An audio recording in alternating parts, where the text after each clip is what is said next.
अच्छा, अब जो मैं बताने लगा ना, अब ये जीआईटी बायोकेमिस्ट्री जो है, ये अब आपके पास ना इसके अंदर आपने जीआईटी बायोकेमिस्ट्री में तो ओवरऑल यही चीज़ें करनी है।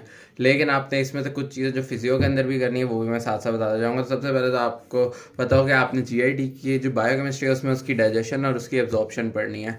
अब डाइजेशन के अंदर आपको पता है कि आपने डाइजेस्टिव जूसेस पढ़ने हैं, इसके अलावा डाइजेस्टिव एंजाइम्स पढ़ने हैं और हार्मोन्स पढ़ने हैं। हार्मोन्स वही जो मैंने फिजियो के अंदर आपको एक टेबल बताया था ना, वही वाले हार्मोन्स ये वही सारे हैं और वही वाले आपने करने हैं। इसके अलावा आपने जो इसकी ये है ना डाइजेस्टिव एंजाइम्स, वो आपके पास साथ साथ जब हम डाइजेशन एंड एब्जॉर्प्शन पढ़ेंगे उसमें आ जाएगा। अब हम पढ़ते हैं डाइजेस्टिव जूसेस। तो डाइजेस्टिव जूसेस के अंदर सबसे पहले सलाइवा आ जाता है। इसकी आपका स्क्रीशन जो है ना, ये सोर्सेज के नाम से ये आपका यूनिवर्सिटी क्वेश्चन है। उसके बाद अगर हम देखें तो आपके पास इसकी अब आपको कंपोजिशन आनी चाहिए, ये बहुत इंपॉर्टेंट है। मैकेनिज्म ऑफ स्क्रीशन हमारा असेसमेंट का सवाल था और बहुत इंपॉर्टेंट है, तो ये आपको लाजमी आना चाहिए। वायो में सरसाकी, फिजियो में भी बहुत पूछते हैं, तो फिजियो के लिए तो ये बहुत इंपॉर्टेंट है। उसके बाद आपका फंक्शन आपके पास बायोकेम में भी यूनिवर्सिटी क्वेश्चन है और फिजियो में भी पूछते हैं, तो ये भी आपके लिए इंपॉर्टेंट है। रेगुलेशन फिजियो के लिए बहुत इंपॉर्टेंट है, तो सलाइवा की आपके पास नर्वस रेगुलेशन और बाकी रेगुलेशन और इसका क्लिनिकल हो जाएगा। तो ये आपके पास ये हो गया इसका सलाइवा, पहला जूस खत्म हो गया। गैस्ट्रिक जूस जो है, इसके ये सोर्सेज आपको पता होने चाहिए, ये लाजमी। ये टेबल पूरा का पूरा जो है ये यूनिवर्सिटी क्वेश्चन है, बायोकेम के अंदर भी और फिजियो के अंदर भी।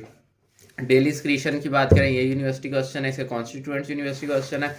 मैकेनिज्म ऑफ स्क्रीशन जो है ये बहुत इंपॉर्टेंट है, ये पिछले स्टैंड अप में भी था और हम फिजियो के अंदर ये इंपॉर्टेंट बहुत ज़्यादा है और ये आपसे बहुत ज़्यादा पूछा जाता है। इसकी गाइडन में भी एक ना डायग्राम बनी है, वो करना चाहो वो कर लो, ये करना चाहो ये कर लो। उसके बाद आपका फंक्शन ऑफ गैस्ट्रिक जूस, ये यूनिवर्सिटी क्वेश्चन है। एचसीएल के फंक्शन अलग से यूनिवर्सिटी क्वेश्चन है, लेकिन फंक्शन ऑफ गैस्ट्रिक जूस में आपको ये सारे फंक्शंस लिखने हैं। उसके बाद यहाँ पे एक चीज़ आ जाती है, ये ना अल्कलाइन टाइड आ जाती है, ठीक है। तो ये अल्कलाइन टाइड आपको आने चाहिए, ये भी यूनिवर्सिटी क्वेश्चन है। नेक्स्ट नेक्स्ट नेक्स्ट इसके बाद अगर हम देखें गैस्ट्रिक जूस की रेगुलेशन, ये बहुत पूछते हैं सर जना, डिफरेंट हार्मोन्स का कह देते हैं कि इसका जीआईटी के ऊपर अफेक्ट बताओ, उसकी स्क्रीशन है, तो ये वही सारा यही गैस्ट्रिक जूस की स्क्रीशन और ना के ऊपर अफेक्ट।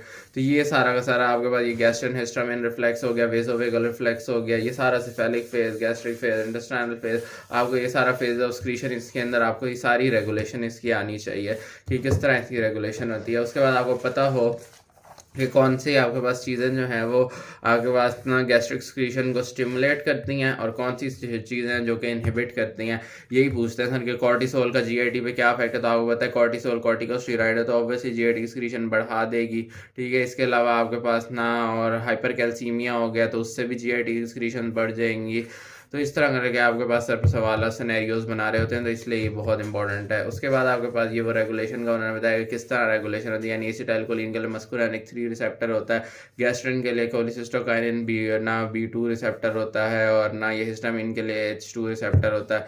वो आते हैं CAMP को बढ़ाते हैं, ये वाला CAMP को बढ़ाता है, ये वाला कैल्शियम को बढ़ाता है और उसके बाद ये जाके ना हाइड्रोजन पोटेशियम को काउंटर ट्रांसपोर्ट करवा देते हैं, जिससे आपके पास हाइड्रोजन बाहर आ जाता है और उसके बाद वो जाके क्लोराइड यहाँ से वैसे निकल रहा होता है, HCl बना देते हैं। तो ये आपको सारा बताओ पे। बाकी ये पेप्टिक अल्सर वगैरह ये हमने वहीं फिजियो का जो लास्ट चैप्टर है ना, उन्हीं से जोलिंगर एलिसन डिजीज, ये बहुत सर को पसंद है, जोलिंगर एलिसन सिंड्रोम, ये गिरना तो आपको ये आना चाहिए लाजमी।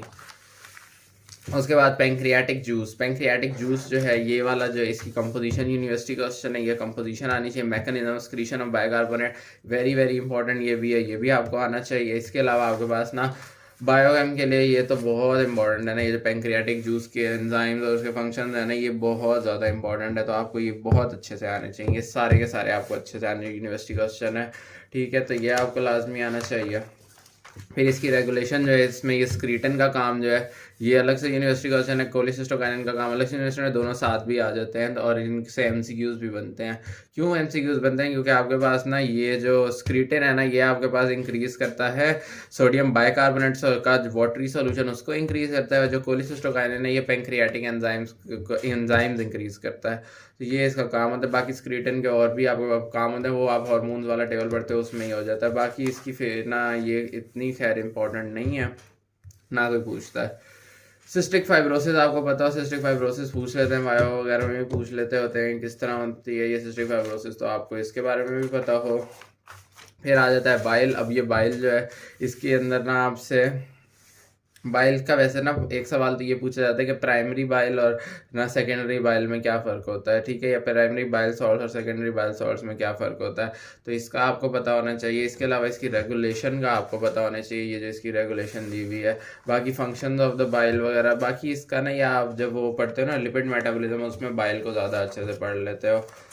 फिर आ जाती है आपके पास अब ये डाइट ना, इसकी कार्बोहाइड्रेट की डाइजेशन। ये तो अब आपसे को जब भी आप जाते हो ना वाइवा देने, तो आपसे यही पूछते हैं कि आपने ना आप वो खाया है, आपने कोई, यानी आप पूछते हैं नाश्ते में क्या किया, अगर कोई कह दे कि मैंने रोटी खा लिया, तो अब वो कहेंगे अच्छा यानी इसमें कार्ब आया है, तो अब वो कार्बोहाइड्रेट डाइट क्या, वो कहेंगे इसका पूरा बताओ कि खा लिया, अब इसके साथ क्या होगा। तो आपने पहले बताना उसकी डाइजेशन माउथ में किस तरह होगी, पार्शल डाइजेशन होगी, उस सलाइवरी माइलेज, स्टमक में नहीं होगी क्योंकि उसमें कोई एंजाइम नहीं है, HCl बस होगा थोड़ा सा, जो उसकी थोड़ी सी हाइड्रोलिसिस कराएगा। इंटेस्टाइन के अंदर कंप्लीट डाइजेशन हो जाएगी, वो इन एंजाइम से होगी। वो ये डाइसैकेराइड्स जो होते हैं वो ये सारे होते हैं। उसके बाद फिर ये सारा करने के बाद आपने फिर ये बताना होगा कि ना आगे, अब इसकी, अब हमने ये तो कर लिया, ये मैंने उसी को थोड़ा किया हुआ है। उसके बाद फिर आगे अब हमने डाइजेस्ट कर लिया, अब उसकी एब्जॉर्प्शन इन मेथड से हो रही है, ठीक है। उसके अलावा लैक्टोज इंटॉलरेंस पूछते होते हैं, वाइवा में भी पूछते होते हैं वैसे भी, और ये एब्जॉर्प्शन ऑफ कार्बोहाइड्रेट्स की मैंने डायग्राम बनाए हुए। तो ये एब्जॉर्प्शन और डाइजेशन बहुत इंपॉर्टेंट है, और ये यूनिवर्सिटी क्वेश्चन भी है, तो इसलिए आपको ये आनी चाहिए। कार्बोहाइड्रेट्स की हो गई है। उसके बाद अगर हम देखें तो हमारे पास ना प्रोटीन की आ जाती है। वही प्रोटीन का भी वही है, स्टमक में इस तरह होगी आपके पास, और ना ये प्रोटीन स्टमक में इस तरह होगी, इसके अलावा ड्यूडेनम में इस तरह होगी, स्मॉल इंटेस्टाइन में इस तरह होगी। और नेक्स्ट अगर हम चलें तो ना ये यार बाकी उसके बाद उन्होंने कहा एब्जॉर्प्शन इस तरह करके होगी, ये सारा एब्जॉर्प्शन हो जाएगी। इसका जो ना वो होता है वो हार्ट नर्व्स डिजीज़ होता है। हाँ, ये नाइट्रोजन बैलेंस होता है, ये नाइट्रोजन बैलेंस हमारा ना प्रॉफ के अंदर सवाल आया था, नाइट्रोजन बैलेंस, और कहा था पॉजिटिव नाइट्रोजन बैलेंस क्या होता है, तो ये आपको पता हो। उसके अलावा हमारे पास ना नेक्स्ट आ जाता है आखिर में करके ये कि ना लिपिड की किस तरह डाइजेशन होगी। तो लिपिड की इसी तरह होगी ऑब्वियसली कि फिर ना माउथ में ना लिंगुअल लाइपेज होगा, स्टमक में गैस्ट्रिक लाइपेज, ड्यूडेनम में एमल्सिफिकेशन ऑफ फैट्स होती है, बाय माइसेल फॉर्मेशन होती है। उसके बाद फिर आपके पास पेंक्रियाज में पेंक्रियाटिक लाइपेज, इंटेस्टाइन में एंटेरिक लाइपेज, तो ये सारी चीज़ें हो जाती हैं। बाकी ना ये सारी चीज़ें भी हो जाती हैं ये। और उसके बाद फिर ना नेक्स्ट इसकी आगे एब्जॉर्प्शन इस तरह होती है। एब्जॉर्प्शन इसी तरह होती है कि ना वो माइसेल फॉर्मेशन जो होती है उसी को आगे जाके होता है। बाकी इसका स्टेटोरिया जो है ना, ये भी हमारे यूनिवर्सिटी का क्वेश्चन, हमारे प्रॉफ में आया था स्टेटोरिया, तो ये भी इम्पोर्टेंट है। तो यहाँ तक आपके पास करके पूरी की पूरी जीआईटी जो है ना बायोकेमिस्ट्री की तो कम्प्लीटली, और बाकी फिजियो के लिए जो इसमें से बताई हैं चीज़ें वो, और बाकी एंड में जो ना वो मैंने बताया था ये जो बाकी गाइडेंस है जो मैंने बताया वो होता है। Thank you.